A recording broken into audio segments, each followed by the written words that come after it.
La tlacuachita ignorante, en el estanque se encontraba con su red pescando la ciencia.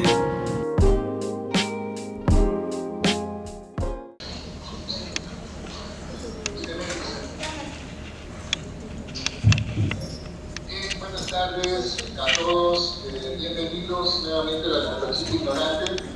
Hoy tengo el placer de presentar a un buen colaborador, investigador, analista de datos, un completo analista de la realidad, el maestro Óscar Eliezer Mendoza de los Santos. Buenas tardes, maestro Óscar. Y bueno, nos va a presentar, o va a analizar más bien un libro que, si no me equivoco, fue editado a finales del siglo pasado, por ahí de 1997, espero no equivocarme, sino el maestro Óscar me corregirá. Y es un libro que tiene como título Imposturas intelectuales, de Alan Sokal y Jan Friedman.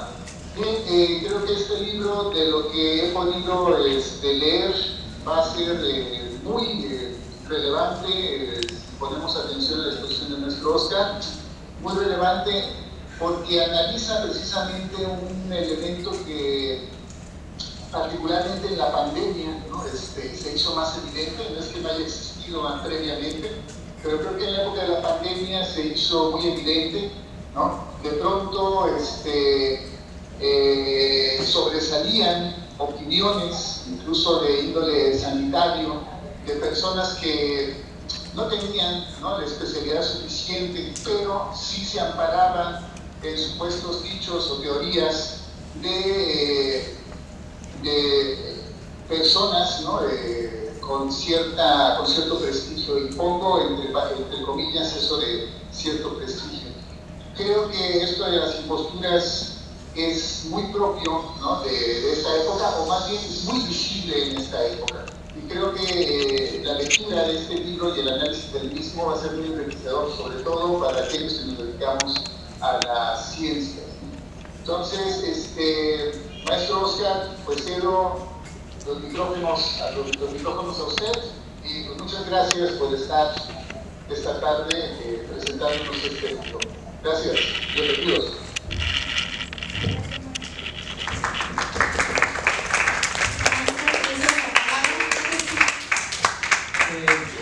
Buenas tardes, hola, ¿qué tal? ¿Se escucha bien? Espero. Pues en efecto, el tema o el título del que vamos a hablar el día de hoy se conoce como Imposturas intelectuales. Es un texto bien controversial. La verdad es que es controversial por muchas razones que vamos a discutir ahorita.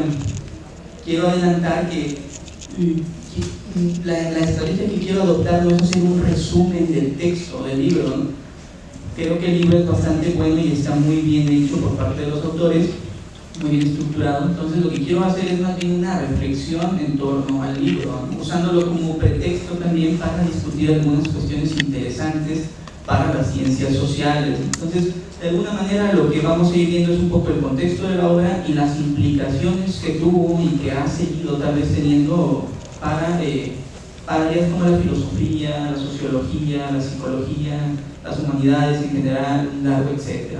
Entonces, pues es básicamente eso. El texto es bien considerado un clásico dentro de cuestiones relativas a la filosofía de la ciencia. Fue escrito por Alan Sokal y Jan Friedman, y ahorita pues vamos a hablar un poco de él. Bueno, aquí es un poquito la agenda, ¿no? Casi siempre me gusta empezar así, ¿no?, de lo que vamos a ver el día de hoy, el contexto de la obra, un esbozo general, que les digo, no pretendo que sea un resumen propiamente del libro. Vamos a ver un poquito también sobre las reacciones de la obra y unas reflexiones en torno a lo que podríamos considerar imposturas dentro del ámbito científico, ¿no? Hablar un poco también de metáforas, que es un aspecto que tangencialmente los autores tocan en el texto, pero no ahondan tanto en ello, y me parece que es fundamental. De hecho, una de las críticas que se hace a este texto es que podría bien ahondar en este tipo de cosas y no lo hace. Entonces, pues también quisiera reflexionar un poco al respecto, ¿no? Bueno, primero hablar del contexto de la obra. Como les decía, fue escrito este libro por dos físicos y matemáticos. Este de aquí es Alan Sokal y el de acá es Brickmont. Surgió en 1900, el texto es de 1997, un año después de que ocurre un suceso muy importante que está en el trasfondo de esta obra, ¿no? Pues como tal, estos dos autores han trabajado mucho en cuestiones de física y matemáticas, y actualmente, y sobre todo Sokal, está muy vinculado al activismo contra la pseudociencia. O sea, como que a partir de ahí empezó a agarrar con mucha seriedad ese trabajo también, ¿no? Entonces es muy interesante cómo ha ido su obra evolucionando en ese sentido. Pero todo inicia realmente con algo que en la historia de la ciencia se conoce como el escándalo Sokal. Por ahí inició el asunto en el 96. Fíjense, un año después aproximadamente es que salió el libro de Imposturas Intelectuales. Pero esto de aquí es bastante provechoso de analizarse desde múltiples perspectivas. Por ejemplo, desde la filosofía y la sociología de la ciencia, que hay mucho que decir al respecto. En el 96, Alan Sokal publica un artículo en una revista que se llama Social Text. Todavía existe, me parece. El artículo se llamaba, así como está ahí, Transgredir los límites hacia una hermenéutica transformadora de la gravedad cuántica. Titulazo, o sea, la verdad es que suena bastante interesante. Aquí traigo una pequeña captura de pantalla del artículo, que uno si lo busca en internet por ahí anda, ¿no? En Social Text, porque dio de baja el artículo, por supuesto, ahorita van a ver por qué. Pero lo puede uno encontrar en otros repositorios. Este artículo, según las palabras del propio Sokal y también de Brickmont después, el artículo fue solo escrito por Sokal, para enfatizarlo, ese artículo en realidad era, según él, una parodia del discurso que, a su juicio, solían utilizar diversos autores postmodernos en aquella época, ¿no? Y de hecho hace un conjunto de citas así muy vasto de diversos autores para darle sustento a su argumento en ese artículo, que es así básicamente que la realidad física en su totalidad es una construcción social, que cosas como la gravedad incluso no existen como tal, y por lo tanto la ciencia misma, ¿no?, como una narrativa unificada, pues tampoco tiene una razón de ser. Sokal no estaba de acuerdo con estas ideas, por supuesto, pero quería mostrar un punto importante, según él. Digo según él porque ahorita vamos a ir matizando estos asuntos. Según él, un artículo como este, por más que fuera una parodia y careciera de cualquier sentido, iba a ser aceptado por una revista como Social Text por el simple hecho de que sonaba bien y, en cierta forma, daba por su lado a los editores de esa revista. Claro, cuando se supo todo esto, porque apenas se publicó enseguidita, él salió a decir, ¿saben qué? Publicó por ahí en otra revista, dijo, esto que se publicó acá en Social Text no tiene sentido alguno, ¿no? Era una trampa, una broma, una parodia, como quieran llamarlo. Y pues claro, eso provocó múltiples reacciones de los medios de comunicación y de la comunidad científica y humanística. Los editores de Social Text dijeron, oye, esto es así, algo así dijeron, como es una vil traición a nuestra confianza, ¿no? Porque ocurre una cosa que está bastante interesante. Los editores de esta revista aceptaron que en esa época no llevaban a cabo dictaminación por pares. Es decir, que daba un tanto a juicio del comité editorial que artículos sí, que artículos no. Pero tienen una razón, o sea, hasta cierto punto su justificación es interesante. Ellos planteaban que lo que querían era tener un espacio abierto, ¿no?, para el diálogo intelectual legítimo, serio, ¿no?, honesto, y que la dictaminación de hecho pues podía entorpecer un poquito ese tipo de cuestiones. De hecho, eso actualmente se discute mucho. No sé si lo sepan, pero muchas de las revistas científicas más serias pues se basan en la dictaminación por pares y doble ciego, ¿no? Ni yo sé quién me está revisando, ni el que revisa sabe a quién está revisando, ¿no? Pero se ha puesto en duda si ese modelo es de hecho el mejor modelo para la evaluación del trabajo académico, y se han estado proponiendo otras vías también, vamos a decirlo así, de otras vías posibles para hacer la revisión de estas piezas de investigación que se publican en revistas. Pero bueno, en su momento, cuando esto pasó, lo cierto es que la dictaminación por pares era como que lo más top, ¿no? Así de lo top, y que Social Text dijera también que no estaba llevando a cabo la dictaminación, pues bueno, parecía un tanto extraño, ¿no?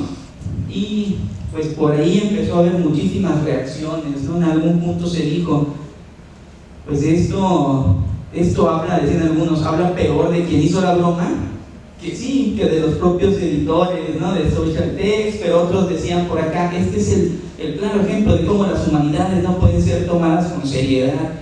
O sea, hubo reacciones bastante encontradas al respecto, muy polarizadas ciertamente, pero la cosa no mejoró. Yo digo que la cosa se recrudeció todavía porque a Sokal, junto con un colega, Rickmond, se les ocurrió llevar el ejercicio todavía más allá. Dijeron, no basta con aventarnos una bromita de estas, vamos a escribir algo serio. Y es donde surgen posturas intelectuales un tiempito después. Dijeron, vamos a sistematizar lo que hicimos por acá en un ejercicio serio de análisis de las obras de distintos autores postmodernos que, dicen ellos, toman una actitud de impostura con respecto al saber científico. Y ahorita vamos a ir un poquito para allá. Aquí, esta es una imagen de una revista, dicen, donde Sokal publicó una explicación de todo el engaño que hizo, así con detalle, los autores que citó, un poco de por qué lo citó también, ¿no? Por qué quiso hacer ese engaño como lo hizo, no fue solo una broma, ¿no? Por aquí explicaba que su objetivo era un poquito más trascendental, ¿no? En el sentido de tratar de mostrar cómo había un fallo ahí fuerte, al menos en los procesos, en cómo se legitima, ¿no? El conocimiento de las humanidades y las ciencias sociales. Por ahí se aventó toda una explicación ante las críticas que estaba recibiendo, ¿no? Que por cierto, él intentó publicar la explicación en la misma revista de Social Text, pero le dijeron, pues no, sácate a volar, ¿no? Le dieron una respuesta según él interesante, ¿no? Le decían, no, pues es que tu trabajo o lo que intentas dar como respuesta no cumple con el rigor intelectual de los estándares de esta revista, y lo batearon. Se entiende, ¿no? También después de tremenda jugarreta que les hizo, pues, ¿quién iba a decirle, sí, pásale aquí, exhíbenos un poco más? Esbozo de la obra, fíjense, ya hablando un poco del texto de imposturas intelectuales, que surgió, les digo, como una especie de ejercicio más sistemático, surge un año o un par de años después, con la idea de poder exhibir así sistemáticamente a este tipo de autores de los que ellos tanto se quejaban. Yo aquí traigo a los más emblemáticos, y definitivamente tampoco es mi afán hacer todo un resumen de todo el texto, ¿no? Ustedes si ven el texto, hay un montón de extractos de las obras de estos autores y son analizados como que minuciosamente por los autores, ¿no? Entonces tampoco quiero yo ponerme aquí a sacar extractos, tampoco, no es ese mi afán. Mi afán es más bien reflexionar un poquito más respecto a cómo se va dando todo este ejercicio. Pero en este texto se busca, según los propios autores, llamar la atención sobre el abuso reiterado que este tipo de intelectuales hacen de conceptos y términos de áreas como la física y las matemáticas, pero sin una justificación muy clara del por qué lo hacen, ¿no? O sea, vamos, aquí está como ejemplo Lacan, está Julia Kristeva, también está Baudrillard, Bruno Latour, o sea, son algunos de los que mencionan. Sobre todo Lacan es al que le dedican el primer capitulito, ¿no? Para decir, aquí tenemos la primera muestra, ¿no? Lacan es bien conocido en el contexto del psicoanálisis, era un psicoanalista que, según algunos, dotó al psicoanálisis del rigor formal y matemático que había estado necesitando desde hacía mucho. Sokal y Rickmond dicen, no es cierto, no le da rigor de nada, ¿no? Más allá de que hace algunas cuantas alusiones vagas a conceptos matemáticos. Y lo mismo Dicen también de Kristeva, por ejemplo, ¿no? Que intenta también ofrecer como una formalización matemática a través de la teoría de conjuntos de lo que es el lenguaje poético, por decirlo de alguna forma, y ahí los autores desmenuzan con mucho detalle todo esto. Vale más que uno vaya directamente al libro y vean la discusión, porque no es una discusión pequeña, a decir verdad es una discusión bastante extensa y detallada de este tipo de conceptos. A Bruno Latour lo critican no tanto porque haga uso inadecuado de conceptos matemáticos o físicos, sino más bien porque Latour fue durante mucho tiempo partidario de una forma de construccionismo radical, ¿no? Que lo caracterizó durante mucho tiempo. Y estos autores también consideraban que un problema filosófico de fondo de toda esta impostura intelectual tenía que ver con estas filosofías relativistas y constructivistas radicales, ¿no? Entonces por ahí le dedican también un espacio interesante al trabajo de Latour en ese sentido, ¿no? También porque consideran que ese tipo de filosofías, más que ser una impostura en el sentido de usar, por ejemplo, conceptos de forma un tanto ahí injustificada, es una impostura más bien porque consideran que son doctrinas filosóficas, por así decirlo, que no tienen un buen fundamento, ¿no? Más que ser una impostura intelectual en el sentido de lo que, según estos autores, es la obra de Kristeva o de Lacan, por decir algo, ¿no? Pero ¿qué tipo de abusos son los que se pueden supuestamente encontrar a lo largo de estos autores? Y que, si uno ve el texto de imposturas intelectuales, parecen ser el tipo de abusos que más preocupan a Sokal y a Brigmont. Primero, y este es el punto que más resalta, consideran muy problemático el echar mano de teorías científicas de las que solo se tiene una idea muy vaga. Decían ellos, y en el mejor de los casos divulgativa, o sea, tal cual. Es verdad, si uno lee con detalle a Lacan, me he tomado el tiempo de leerlo en algunas ocasiones durante la licenciatura y luego tiempo después, porque también luego le dicen a uno, no te puedes poner a criticar autores si no los has leído concienzudamente. Pues es verdad, ¿no? Entonces creo que vale la pena tomarse esa advertencia en serio. Fíjense que sería muy imprudente, creo yo, ponerse a despotricar contra medio mundo sin haberlo leído de forma adecuada y con una, yo creo, con una actitud abierta, ¿no? Respecto a lo que nos puedan proponer los autores. Yo soy fan de las matemáticas, me gustan, ¿no?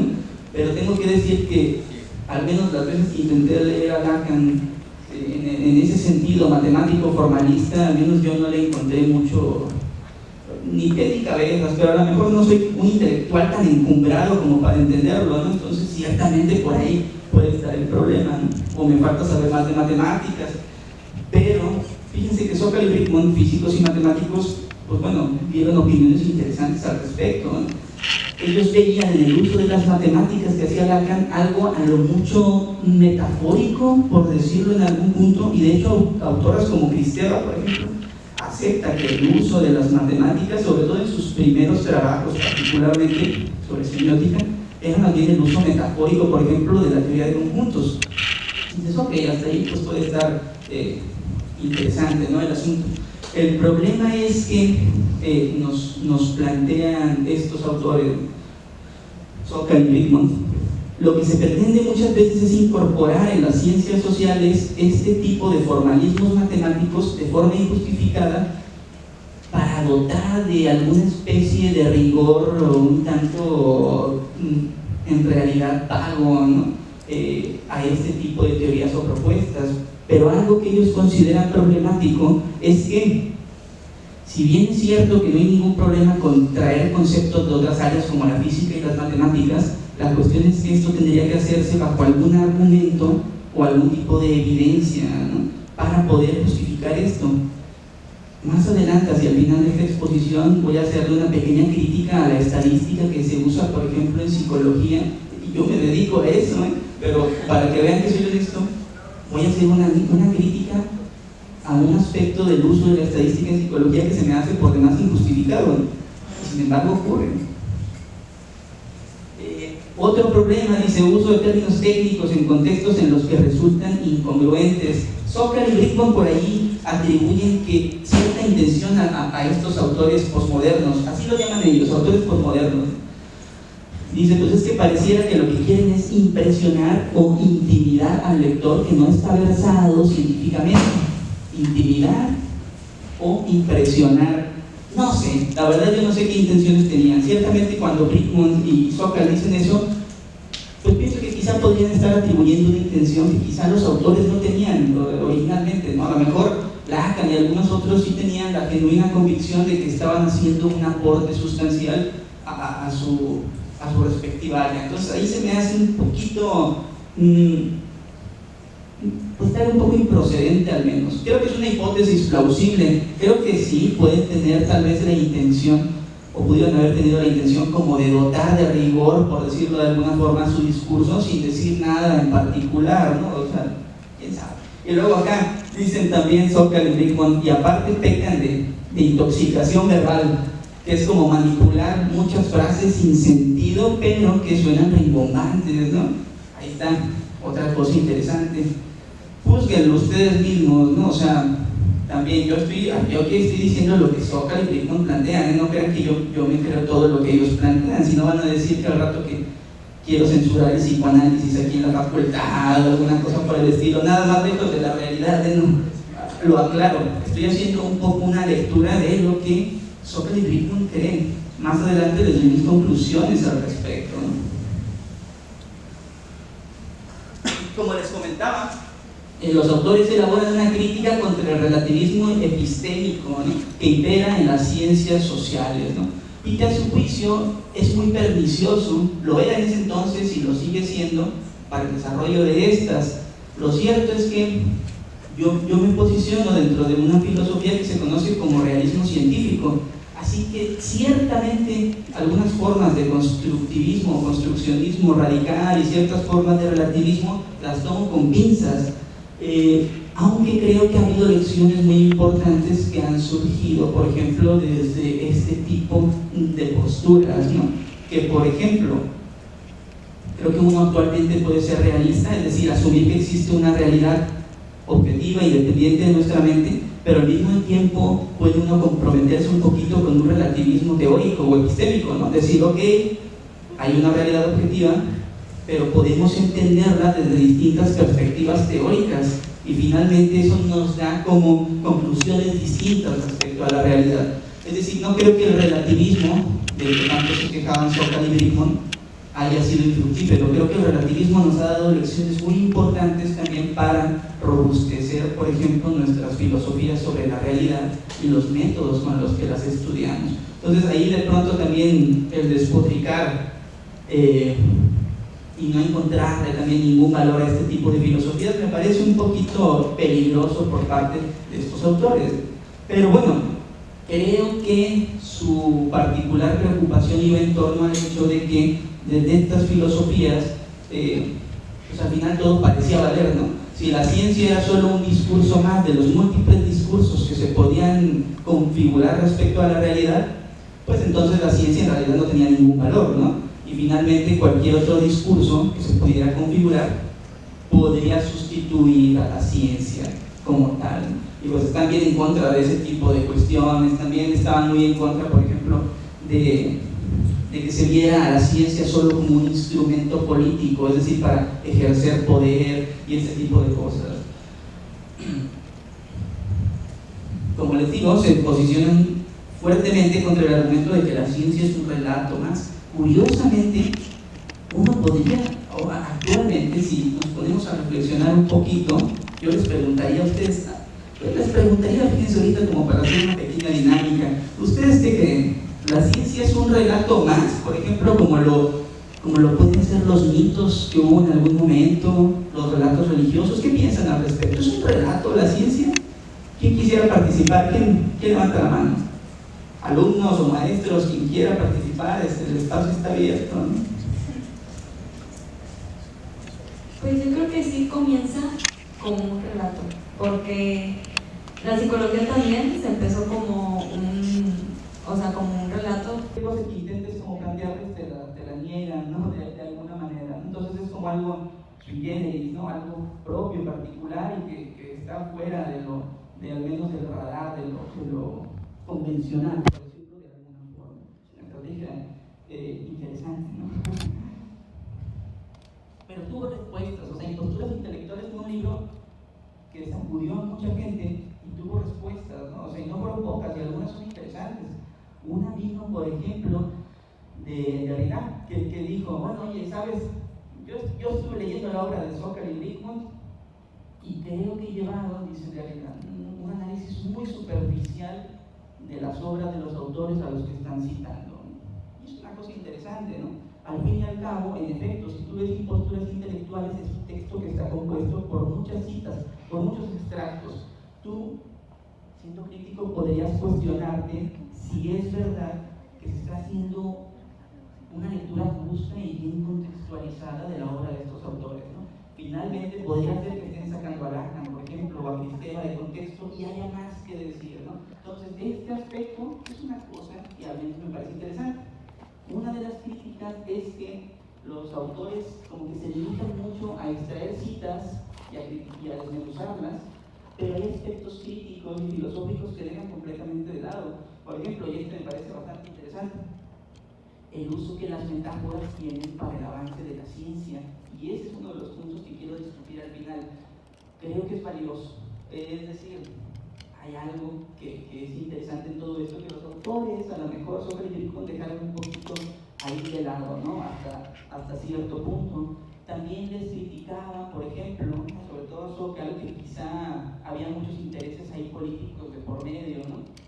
Que a lo mejor ellos estaban en contra de las personas de izquierda, por ejemplo, al ser ellos de derecha, pero luego Zócalo salió a decir, si mal no recuerdo, que él se consideraba de izquierda, o sea, él se consideraba de izquierda y que su objetivo no era para nada irse a ese terreno político, aunque, pues bueno, daba la coincidencia, ¿no? Otros decían, bueno, quizás es un ejercicio de imperialismo norteamericano, ¿no?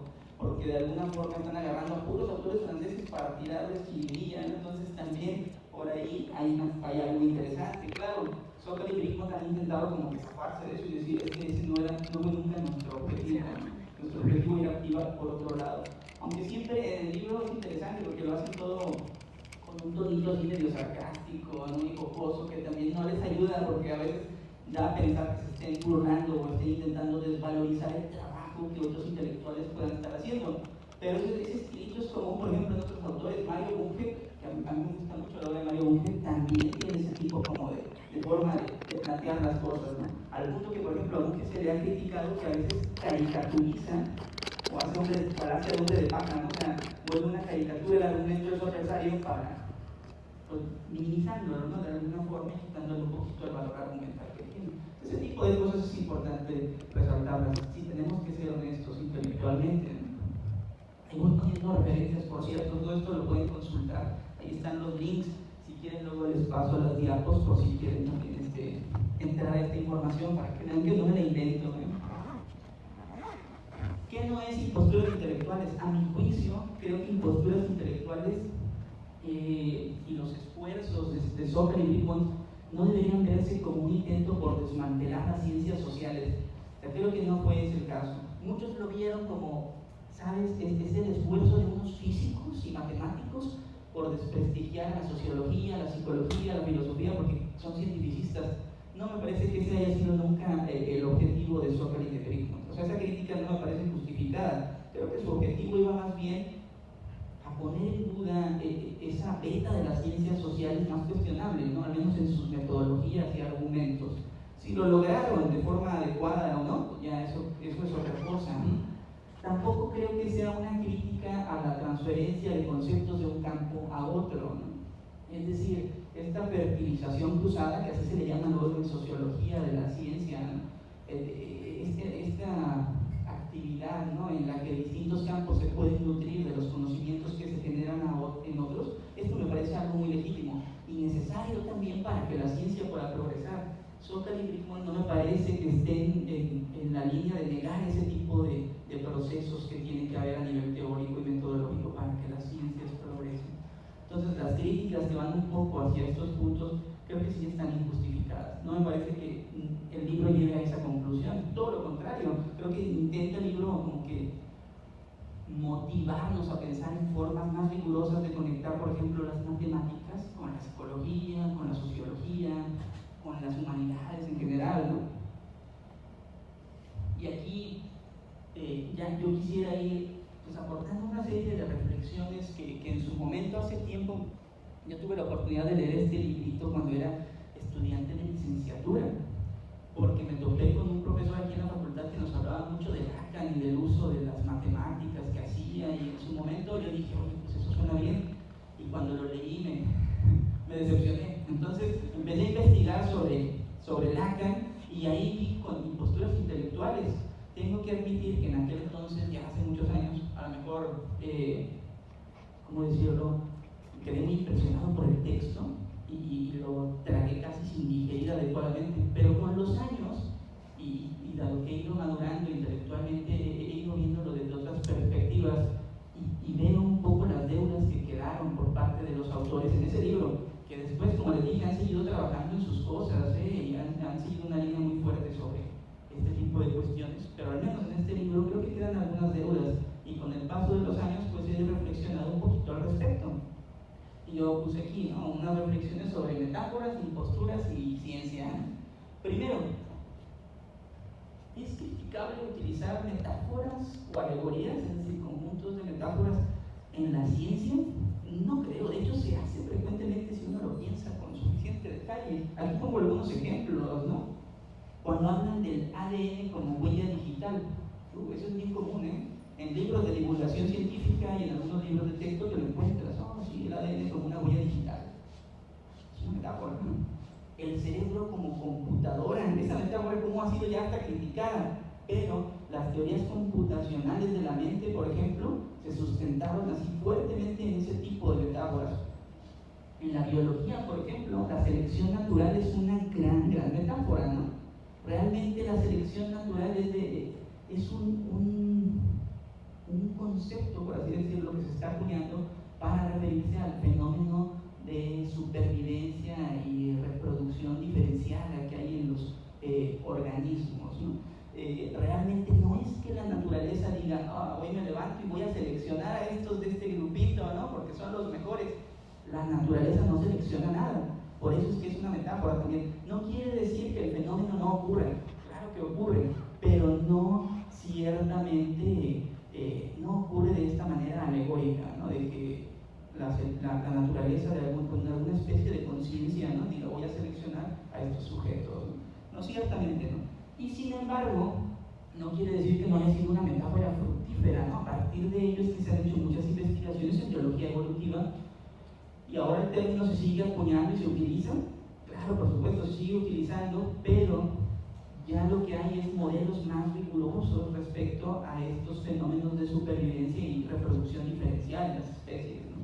Entonces, tampoco quiero extenderme demasiado sobre lo que es la biología evolutiva, ¿no?, pero ciertamente la metáfora de la selección natural fue necesaria para dar ese avance, ¿no? Al final tiene un valor heurístico, cognitivamente hablando, que es importante considerar, ¿no?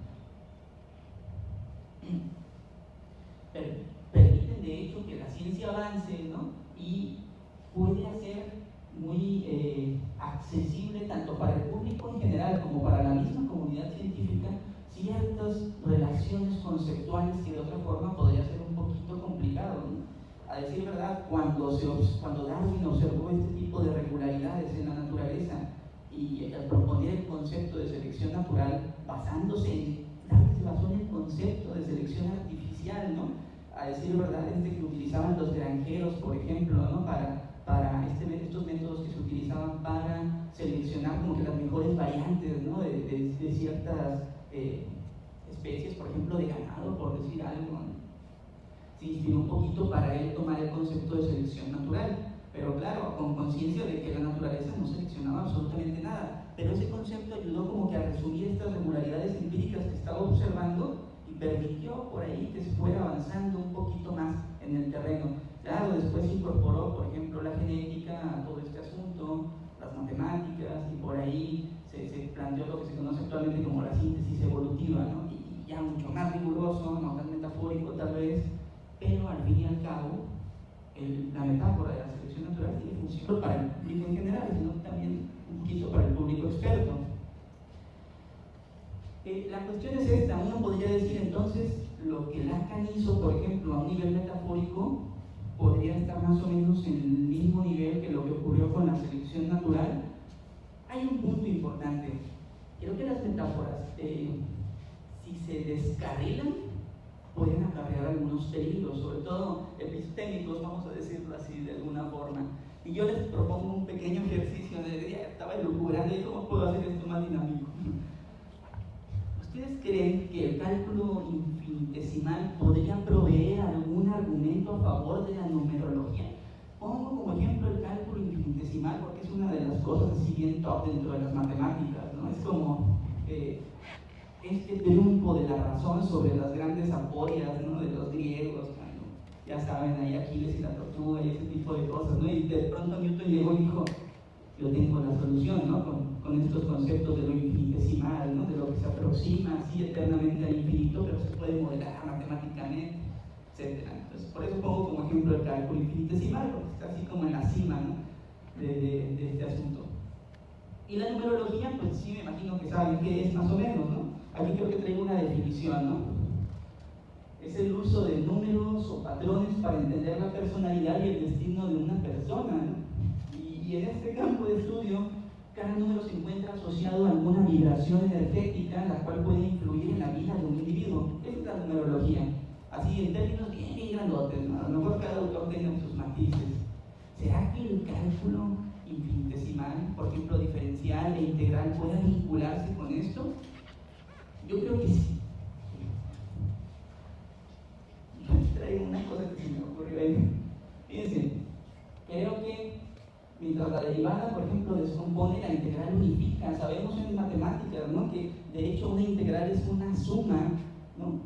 De una variable continua. Las sumas convencionales que nosotros conocemos, ¿no? De 1 más 3 más 4, etc., se hacen muchas veces sobre variables discretas, pero cuando tienes variables continuas, es decir, variables donde entre un intervalo de valores hay infinitos valores, lo que utilizamos es una integral, que en esencia es una suma, ¿no? Entonces, la derivada descompone, la integral unifica, ¿no? Esta suma. En el plano simbólico podríamos decir que es la vuelta al todo, la reintegración de las partes que se encuentran dispersas, ¿no? Y en clave numerológica se me ocurre que la integral sería el acto de sumar todas estas vibraciones de las que les hablaban hasta alcanzar una totalidad armónica del ser. Podemos inferir, por lo tanto, ¿no? Que así como la reducción numerológica lleva un dígito esencial que nos dice todo sobre la vida de una persona, pues la integración llevaría el valor que contiene todos los instantes del cambio y que nos permiten de alguna forma predecir el devenir del ser. Suena bien, pero o sea, la verdad es que suena bien, ¿no? Suena plausible. Hasta podrían elogiar y decir, ya encontré una aplicación del cálculo infinitesimal en la numerología. Suena bien, pero no deja de ser una mera metáfora descarrilada que se me ocurrió mientras tomaba café ayer por la tarde. Entonces, ¿qué ocurre? Si tiene o no sentido esto, no creo que lo tenga, honestamente. Espero que no haya un numerólogo entre nosotros que se pueda creer esto y diga, yo encontré una forma de aplicar el cálculo. No se los recomiendo, ciertamente. Pero oigan, si la numerología usa los números de esta forma, ¿por qué no? Si la numerología se basa en todos estos números y esa interpretación que se le da mística, pues ¿por qué no recurrir a algunas de las mejores herramientas de las matemáticas, como lo son el cálculo, por ejemplo, poniendo un caso particular? Ocurre entonces una cosa, en la práctica científica no todo termina en metáforas. A decir verdad, necesitamos elaborar modelos como representaciones de la realidad y ponerlos a prueba. Su compañera dijo hace rato una cosa bien interesante. Muchos de estos modelos que se usan, por ejemplo, en la física, en la química, etcétera, son idealizaciones. No te encuentras realmente muchas de las cosas que ocurren en estos modelitos, no te las encuentras así tal cual en la realidad. Son representaciones de la realidad. Esto es verdad. Pueden o no encajar del todo en la realidad. Generalmente no suelen encajar, ¿no? De hecho, muchas veces lo que se busca es que los modelos sean parsimoniosos, es decir, que entre más simples sean, pero más información nos den sobre la realidad, es mejor para fines de explicación y de predicción. Algunos autores lo dicen, los modelos son hechos como metáforas, pero mucho más elaboradas y que tienen además una ventaja importante. Se ha encontrado evidencia sistemática que muestra que son fructíferos para entender mejor la realidad, evidencia empírica. Y con modelos yo no me refiero únicamente a modelos matemáticos, que sí, los modelos matemáticos son muy comunes, ¿no? Pero hay otros tipos de modelos pictóricos, por ejemplo, que también se utilizan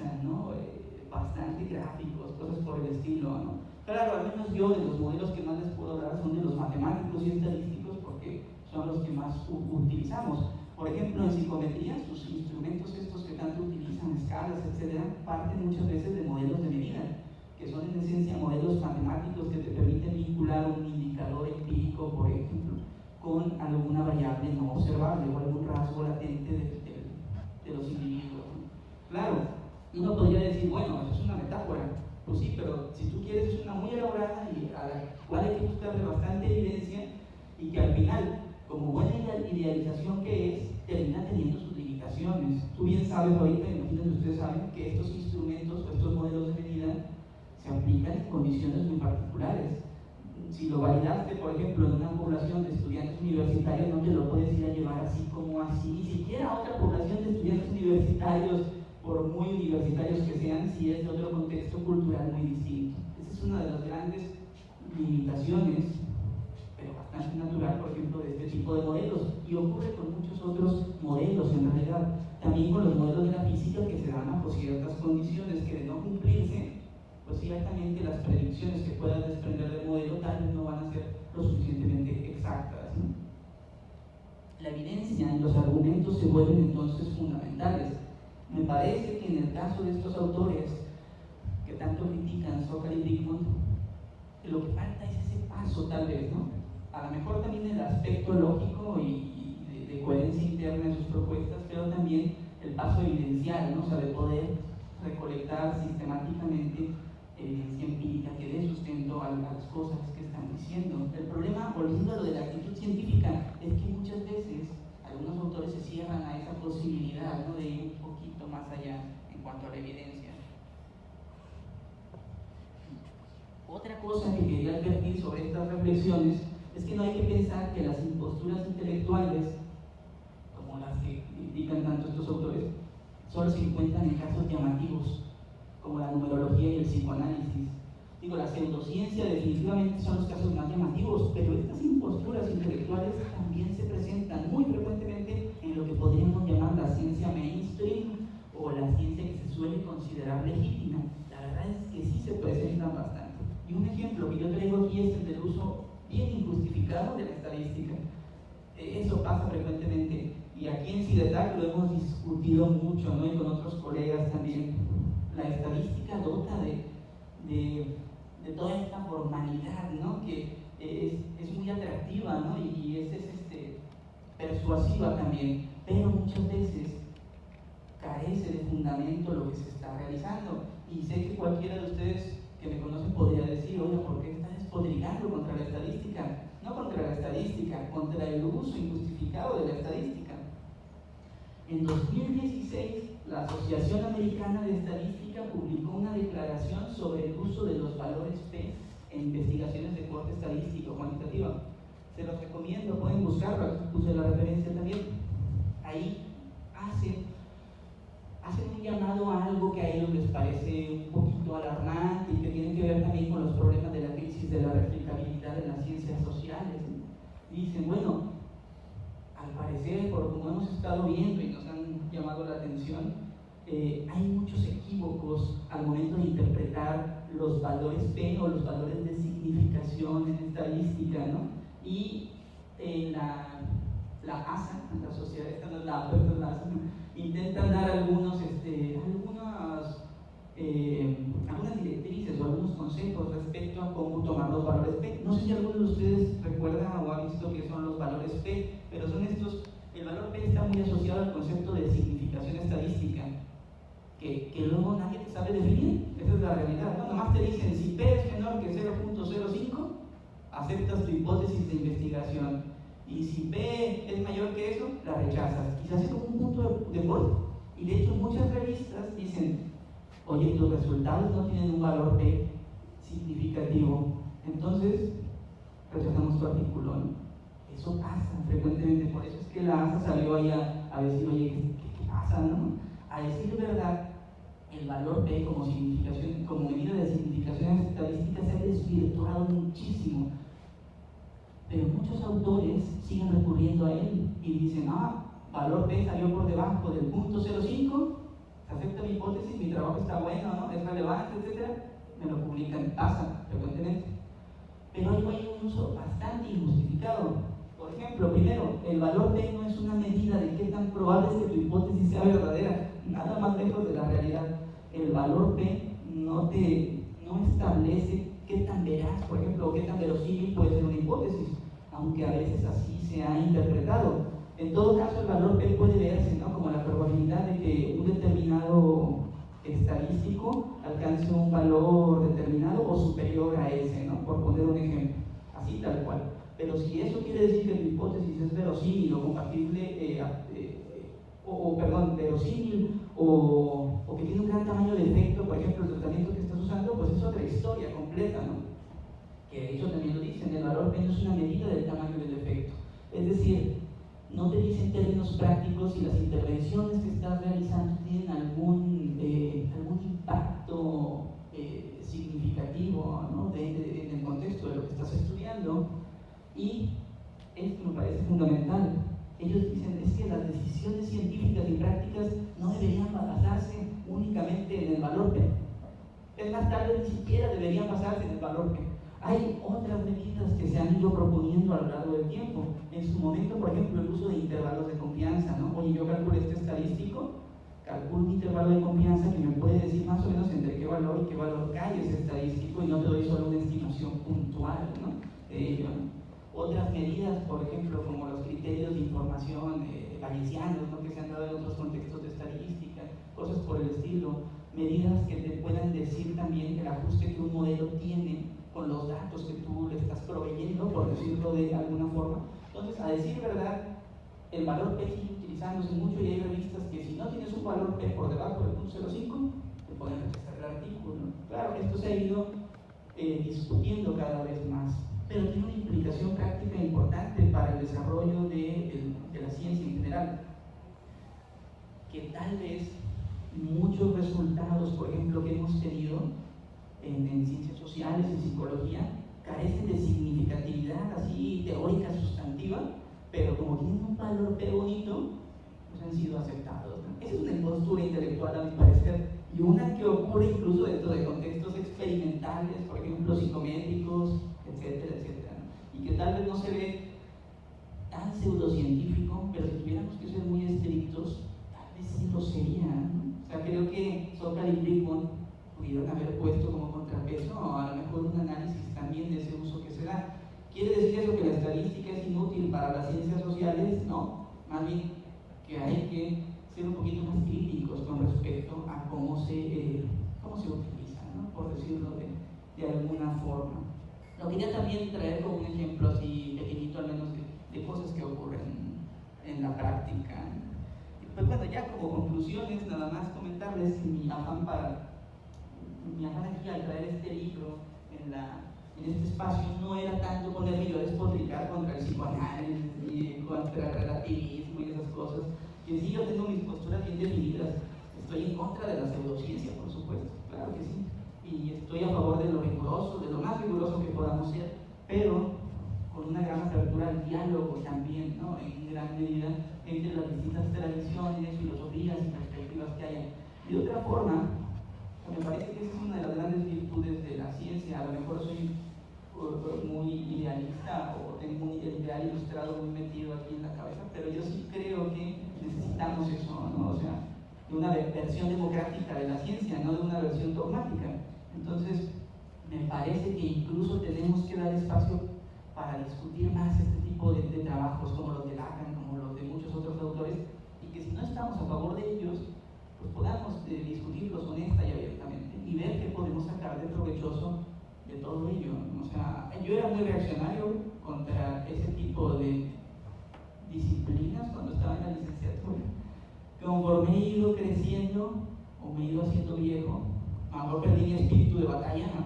Pero más bien creo que me he vuelto un poquito más optimista respecto a lo que necesitamos, respecto al panorama de las ciencias sociales y lo que necesitamos para alcanzar el objetivo fundamental de las ciencias sociales, que a mi parecer es ayudar a la sociedad. O sea, yo creo que las ciencias sociales tienen por objetivo principal es contribuir al bienestar de la sociedad, y una ciencia social que no logra eso es una ciencia que se queda a medias. Siempre digo lo mismo, Catalina, lo creo desde hace unos años. Por eso creo que el diálogo entre distintas perspectivas y disciplinas es fundamental. porque al fin y al cabo, si cerramos la puerta solamente así a priori, sin dar la oportunidad de dialogar, pues creo que estamos siendo verdaderamente pseudocientíficos, ¿no? Cuando nos cerramos al diálogo, por decirlo de alguna forma. Entonces, pues bueno, creo que Imposturas Intelectuales es un buen ejercicio reflexivo. Por supuesto, si tienen oportunidad de leerlo, léanlo ciertamente, pero tómenlo como lo que es, ¿no? Este ejercicio crítico que llegó hasta un punto así en particular y que me parece que no tienen toda la razón los autores, pero tampoco todas las críticas que les hacen a los autores, ¿no? Ahí hay que como sopesar algunos puntos, ¿no? Pero bueno, yo terminaría por ahora, ¿no? Para darles espacio también para platicar. Muchas gracias, maestro. Vamos a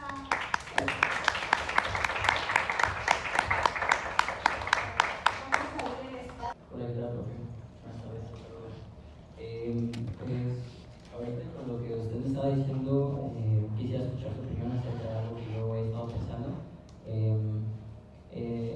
En su momento, cuando hablaba acerca de las metáforas y cómo se relacionan a querer explicar la realidad y lo que uno le acontece, y que también este ejemplo que tomó acerca de las derivadas y la otra ecuación que se me olvidó,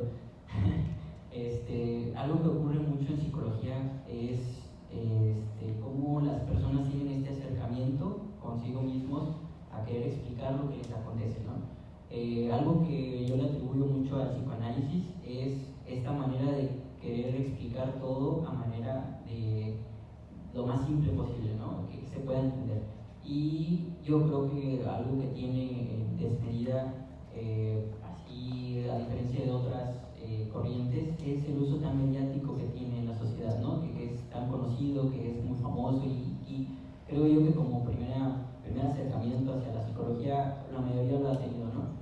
Entonces, en el día a día algo que ocurre, que me ha pasado es que las personas a veces vienen y quieren describir lo que les sucede a través de estos conceptos, ¿no?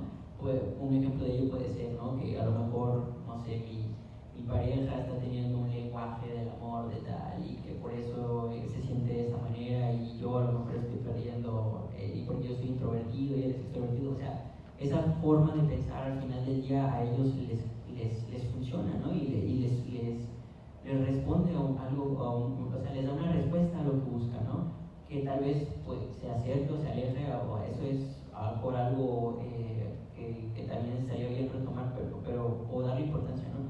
Pero algo que sí me puede mucho es eso, ¿no? ¿Qué opina usted acerca de que evidentemente la metáfora en esos casos les resuelve o digamos que les da una respuesta a lo que buscan, ¿no? Y que por esta inmediatez que acontece, pues es mi pregunta, ¿les ayuda o no nos ayuda o no nos ayuda, ¿no? Y algo que también, de hecho yo inclusive en su momento cuando escuché a Lacan había una frase que podía mucho conmigo que era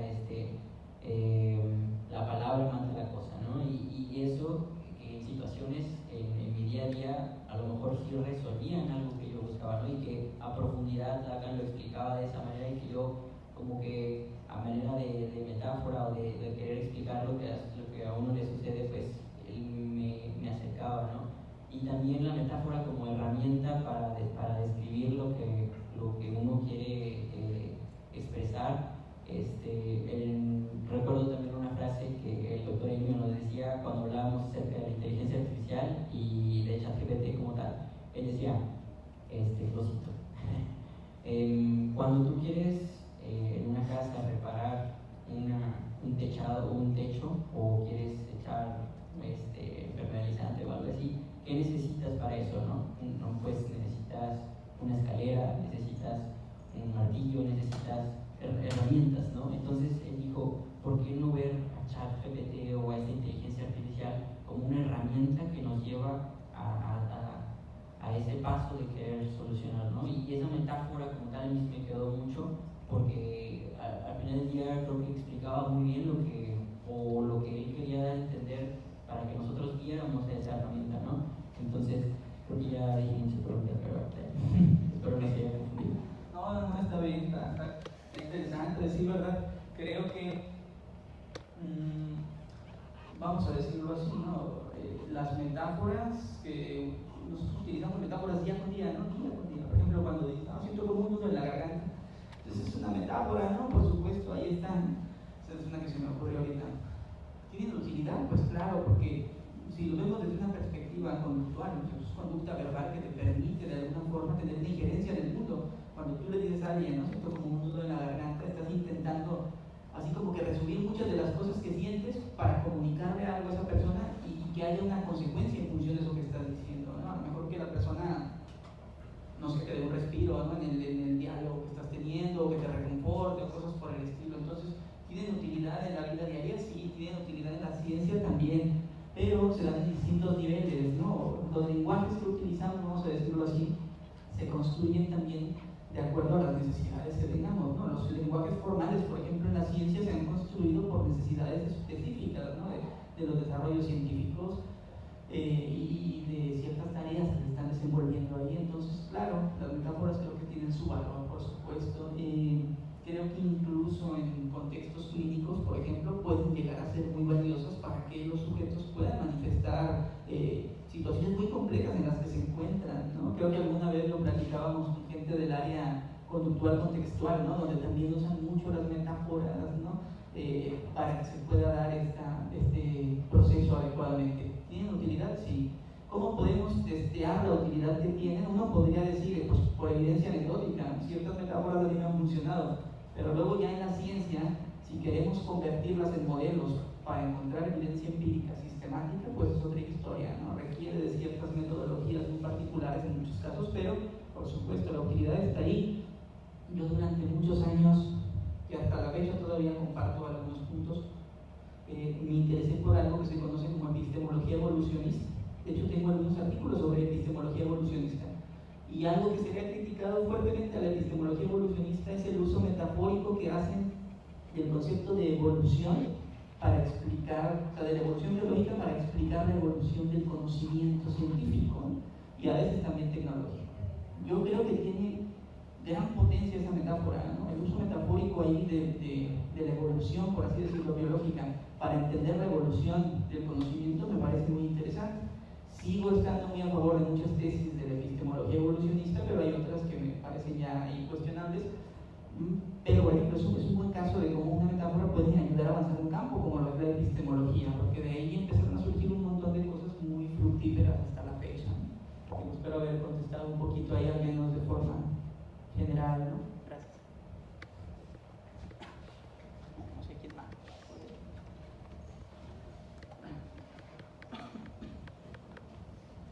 Hola, profe, disculpe.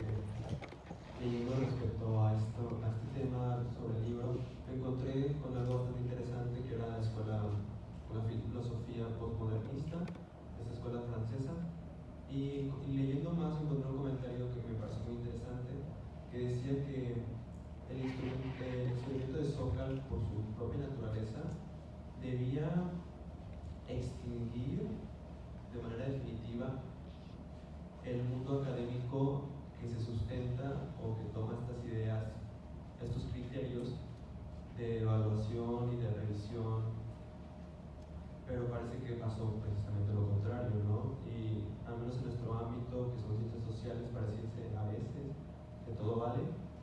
Me da mucha curiosidad, ¿usted qué opina respecto a esto? De que por qué se sigue dando, o si está bien que se dé, y eso se encierra mi duda, y sobre todo, ¿qué podemos hacer nosotros como individuos, ¿no? Para poder examinar respecto a este tipo de investigación que nace a partir de este tipo de criterios o de evaluación, básicamente. Oh, muy bien, está pesada esa pregunta. Sí, en efecto, creo que esa idea, ¿no? De que fue el golpe, así la estocada definitiva para los intelectuales posmodernos, ¿no? O sea, creo que también ahí fue un poquito exagerado, ¿no? Ese punto definitivamente no fue así. Tampoco creo que la reacción haya sido la contraria, ¿no? Que haya fortalecido, ¿no? Al movimiento posmoderno, vamos a llamarlo así. Pues creo que en efecto fue una crítica de las muchas tantas que ya habían recibido esos autores, y que de alguna manera pues el movimiento siguió fuerte, ¿no? Y siguió desarrollándose hasta cierto punto. Ciertamente no me parece que sea tan fuerte el posmodernismo ahora como lo fue hace 30 años, por poner un ejemplo, ¿no? A decir verdad, creo que por ejemplo, muchos de los problemas que ocurren actualmente en las ciencias sociales sí son porque se cuelan pseudociencias, pero también por una crisis o crisis interna, o varias crisis internas que pueden estar ocurriendo, ¿no? Por ejemplo, esta crisis de la replicabilidad, de la que luego hablo mucho con mis alumnos, ¿no? Que ha surgido por la presencia de malas prácticas en contextos que parecen muy legítimos, ¿no? Entonces, tanto ante las pseudociencias como estas malas prácticas y como todo esto, creo que nosotros debemos mantener una actitud muy escéptica, pero no un escepticismo radical, sino uno más bien crítico, ¿no? Y bien mesurado, virtuoso. Bueno, ¿qué es esto que está llegando a mis manos? No tragármelo así tal cual, sin masticarlo adecuadamente, no, hay que tomarnos un momento. Creo yo, y esto lo digo así muy honestamente, creo que seguir como un ideal democrático es útil. No me refiero a que votemos por decir que es la verdad, a eso no me refiero con democracia, es una forma muy procedimental de democracia. Me refiero más bien al hecho de que tendríamos que tener un compromiso muy fuerte con la apertura al diálogo entre las distintas tradiciones, ¿no? Y yo sé que a lo mejor tú dirás, bueno, yo estoy comprometido a dialogar, pero a lo mejor otros no, sí, pero a priori no podríamos cerrarnos, tenemos que dar la posibilidad, porque si cerramos tajantemente la posibilidad de diálogo, creo que eso puede generar reacciones que son completamente contraproducentes, ¿no? También. Entonces sí creo que tenemos que ser cuidadosos, tenemos que ser observadores y también creo, siendo muy honestos, reconocer las limitaciones, ¿no? de la misma práctica que estamos llevando a cabo, como la psicología, de reconocer sus alcances y tratar de divulgar eso, difundir eso entre la sociedad en general, ¿no? ¿Sabes? Oye, mira, se carece de evidencia de este tipo de cosas, no hay evidencia contundente sobre estas cuestiones, la evidencia que tenemos sobre esto otro es más bien modesta, pero esto es lo que tenemos desde experimentos y revisiones sistemáticas, o sea, vamos, tratar también de contribuir a reformar la imagen pública, hablando de la psicología en particular, pero no me parece que cerrando la posibilidad del diálogo con otras disciplinas, ¿no? O sea, yo lo veo un poco desde esa perspectiva también. O sea, creo que el pluralismo epistemológico puede ser muy productivo si se encamina adecuadamente, eso es lo que creo. No sé si de alguna forma logré responder a estas cuestiones. Yo honestamente sí que creo que el gran problema de muchos pseudocientíficos y charlatancillos que andan por ahí es su cierre al diálogo, ¿no? O sea, desde el momento en que tú planteas, bueno, a ver, ¿qué evidencia tienes al respecto? Una respuesta que he recibido comúnmente es que esto no se mide por los cánones de la ciencia. Ya me mandaste a la fregada. O sea, con eso yo ya no puedo ni siquiera seguir debatiendo un poco más al respecto, ¿no? O sea, vamos, la ciencia es muy amplia. Yo no me refiero solo, por ejemplo, a evidencia experimental. ¿Qué me puedes decir, por ejemplo, desde perspectivas, no sé, cualitativas, por ejemplo, o cuasi experimentales, desde otros ámbitos? Y muchas veces está un poquito ese cierre al diálogo. Nos cerramos al diálogo, nos ponemos la soga al cuello epistémicamente, tanto los pseudocientíficos como los que quieran hablar honestamente, ¿no? Me parece que es la cuestión. Espero haber respondido también ahí. Gracias. Bueno, primero que nada, lo que voy a decir no es una pregunta, es una opinión personal de la cual sí me gustaría que me dieran su propia opinión de lo que me va a decir. A mí me gusta la investigación, es algo con lo que durante los semestres me ha estado llamando la atención. Sin embargo, sí me he dado cuenta conforme uno pues está empezando a leer artículos, investigaciones y así, que sí de repente hay investigadores, científicos que por querer llenar un rubro, por querer cumplir con eso de que tiene que tener estadísticas o quieren verse más, pues yo lo diría como especulantes, pero como que se quieren ver más académicos, de repente agregan cosas que no son tan necesarias y al menos a uno que está estudiando, que apenas está agarrando la onda, confunden. Entonces siento que muchas veces hay investigaciones o incluso libros que por querer explicarlo de una forma que sea más científica, terminan confundiendo más. Siento que hay formas más fáciles de explicar ciertos puntos que de repente por querer llenar ese aspecto pecan de no te entendí nada, como lo que dijo al principio de Lacan de pues yo empecé a leer su libro y no entendí nada o me sentí que divagaba. Pasa mucho con muchos autores. A lo que yo quería decirle era que qué opinaba de esta situación en la que, bueno, hoy en una clase estábamos platicando justo de la psicología y cómo es una carrera que creo que es la carrera que menos tesis tiene, y vínculo la tesis con las investigaciones y cómo el alumno no está interesado en la investigación. Y creo que precisamente el problema es que lo que leemos o las investigaciones o artículos, la mayoría, de repente, como las quieren meter todas de quiero que me justifique científicamente y con estadísticas así, te limitan mucho a que te llame la atención. Pero lo que usted acaba de decir me gustó mucho, que fue, bueno, si no me lo puedes justificar, no necesariamente lo tienes que justificar así, puede ser con cualitativo, con cuasi experimental, y siento que eso es lo que nos está fallando mucho como alumnos, ver las opciones que hay dentro de la investigación. Siento que estoy divagando un poco, a lo que quiero llegar es que a mí lo que me gusta de lo que acaba de decir es que no se cierra en una sola cosa, y siento que hasta el momento, al menos con muchos maestros, yo he sentido que nos quieren encerrar en una sola clasificación para investigar, que para que sea válido lo que tú estás diciendo o lo que quieres argumentar, tiene que ser específicamente en ese tipo de método científico y no necesariamente tiene que ser tan rígido, sobre todo porque somos una carrera social. Y sí, una manera de justificar que la psicología es una ciencia es valiéndonos de eso, pero siento que precisamente porque somos una ciencia social no es tan fácil o a veces no es tan aplicable el que sea tan cuantitativo y tan específico. Estar un poco más abiertos a las investigaciones con resultados cualitativos y experimentales, siento que abriría más el deseo del estudiante de investigar, que no sean tan cerrados en el proceso de investigar como escuela y en general como psicólogos. Pues gracias, que pregunta está muy interesante, ciertamente. Creo que da para desmenuzarse un montón porque, a decir verdad, creo que podemos verlo desde muchas dimensiones o dimensionarlo desde muchas formas, ¿sabes? Creo que, por ejemplo, puede haber en efecto un problema de tradiciones, ¿no? También problemas pedagógicos, ¿no? Respecto a cómo enseñamos a hacer investigación. La verdad es que muchas veces no somos expertos en pedagogía de la investigación, ¿no? De la metodología, somos muchas veces investigadores que estamos enseñando a cómo aprendimos nosotros, ¿no? Ciertamente, ¿no? Entonces puedo estar de acuerdo que puede haber ahí problemas desde muy distintas aristas, por decirlo así. También creo que hay una cuestión formativa a veces, de decir que mira, estos son como que los básicos, ¿no? En cuanto a la metodología, pues tienes que aprendértelos ya después de a lo mejor tu doctorado ahí o un posgrado, pues tengas más espacio, depende de quién te toque, tengas más espacio como para ser creativo, ¿no? Por así decirlo, o propositivo.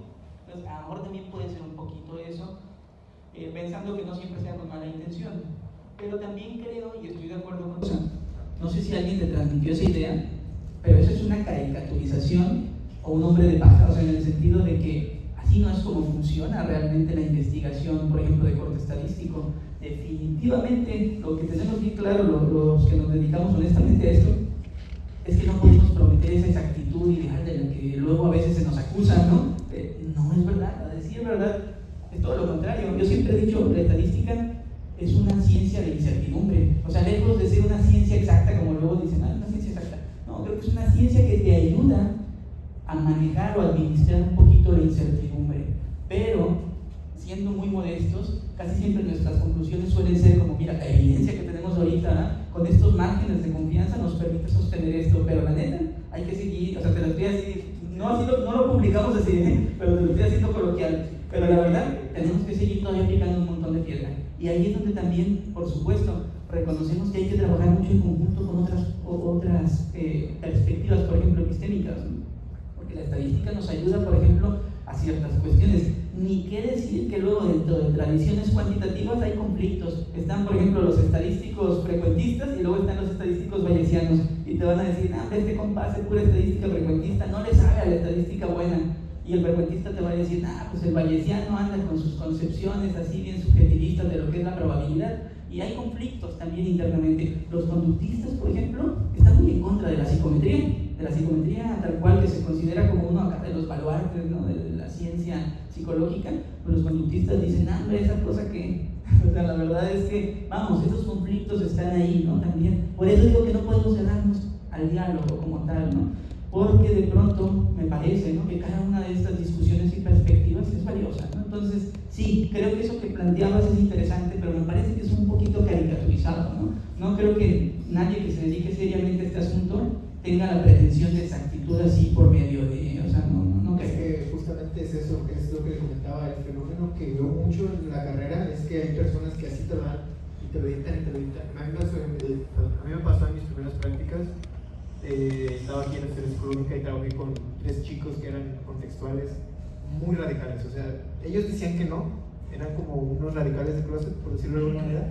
Ellos decían que no, pero si te escuchaban hablar fuera de este marco que ellos tenían, de los números, que yo entiendo por qué dice que es caricaturizado, porque es un sinsentido, no te dejaban, o sea, no te ignoraban, o sea, su respuesta y su resolución a los problemas de, oye, pero ¿dónde sacaste esos datos? O ¿dónde leíste eso para poder verlo y intentar entender un poco mejor? Era por ahí.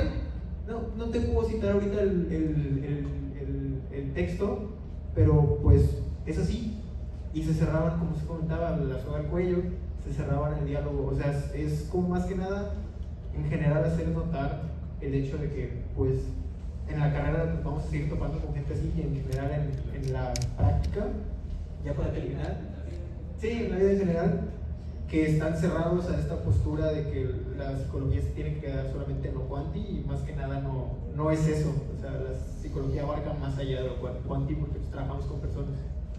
Sí, me parece que está bastante interesante, ¿no? O sea, ciertamente creo que hace falta que dentro del aspecto formativo también se busque como empujar el desarrollo de ciertas virtudes intelectuales, ¿no?, sobre todo que ayuden a fomentar ese tipo de diálogo, ¿no? También un poquito, nada más para cerrar este aspecto, algo que a mí me apasiona actualmente muchísimo desde la filosofía de la ciencia es este gran reto que hay de transferir el conocimiento de contextos teóricos a contextos prácticos, lo que a veces llaman ciencias de la implementación, que podemos verlo como un proceso de transferencia epistémica entre contextos.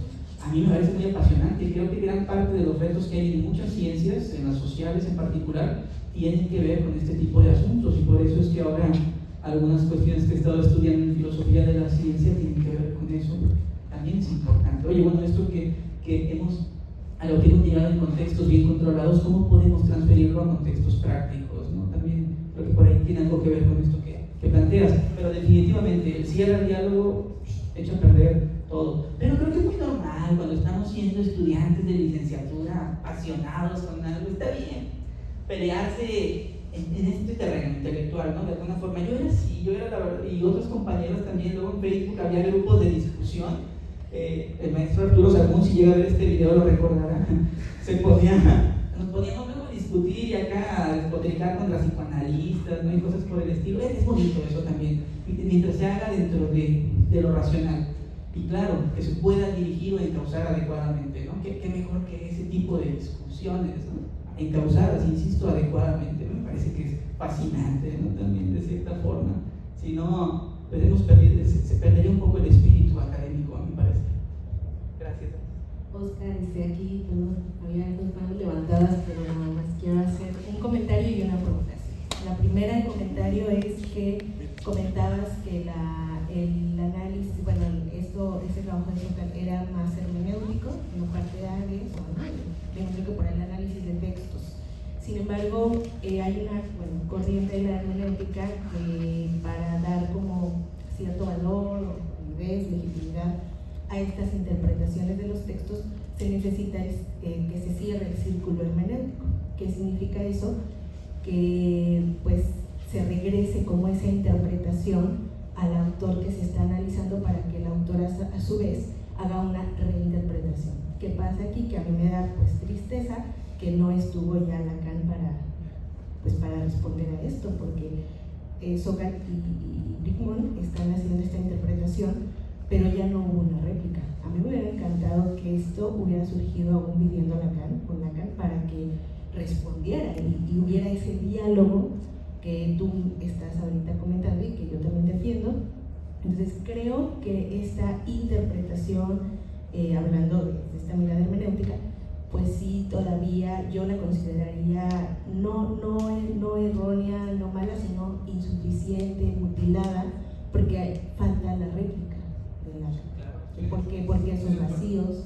¿Por qué le llamaba, por qué confundía números irracionales con imaginarios? Yo creo que había argumentos aceptables, no lo sé, pero había algunos argumentos. Y la provocación es muy burda, quizá la tomes muy... Pero yo digo, si también desde estas posturas pues de números, estadísticas, hay vacíos, hay inexactitudes. Lo digo así, ¿tú qué consideras? ¿Cuál es el derecho que se tiene desde estas posturas más positivistas a señalar a otros como inexactos? Cuando ahorita mencionaste 2, 3 cuestiones que por ahí también desde las estadísticas pues hay ciertos vacíos, como decías, estos debates que hay de frecuencias.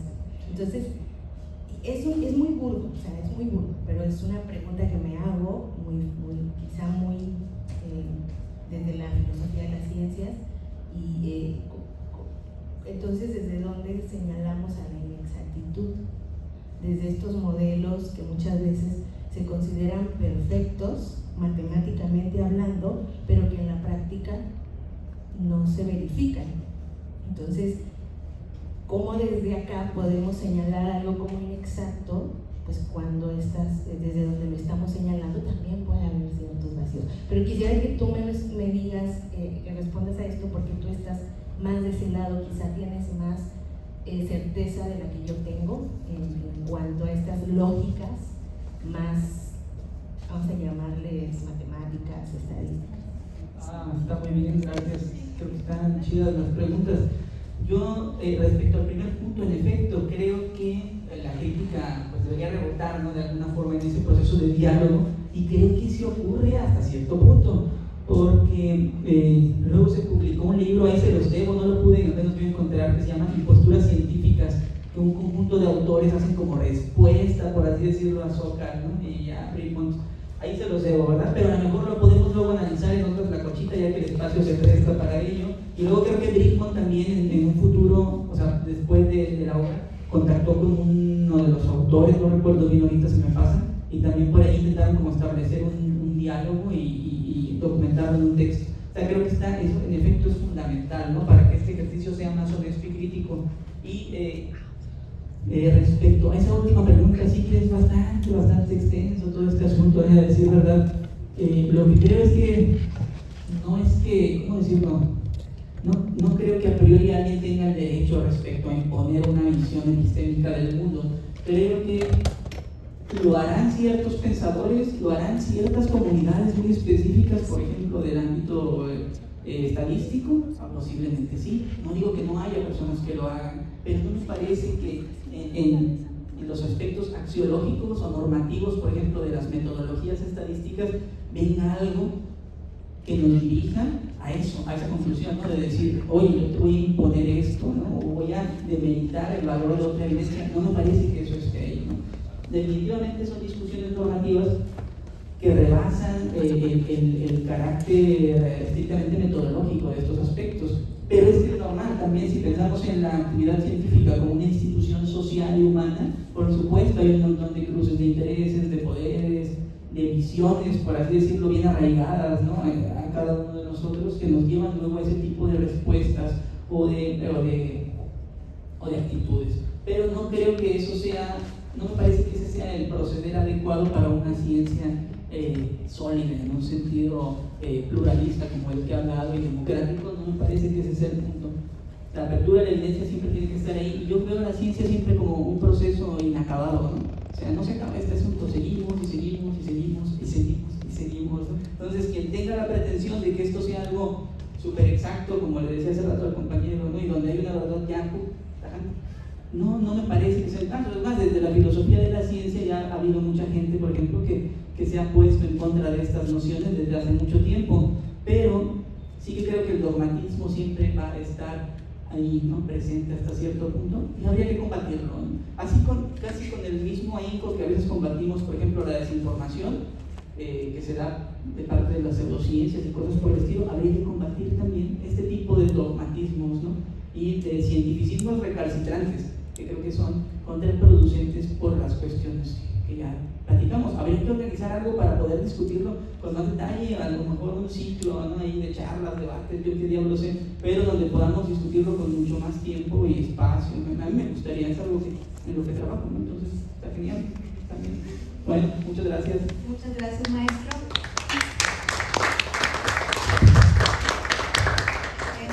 Queremos agradecerle, voy a hacer entrega de la constancia y de la constancia al maestro Oscar Eliezer Mencha de los Santos por su valiosa participación como expositor de la lectura y posturas intelectuales dentro del espacio de lectura La Tlacochita Ignorante. El día hoy, y lo firmará la doctora Elda Ruth de los Redifierres. Muchas gracias, maestro. Muchas gracias a todos los que asistieron, a los maestros también, y los esperamos el próximo lunes, chicos. Y la presentación va a estar en nuestro canal de YouTube. Muchas gracias y que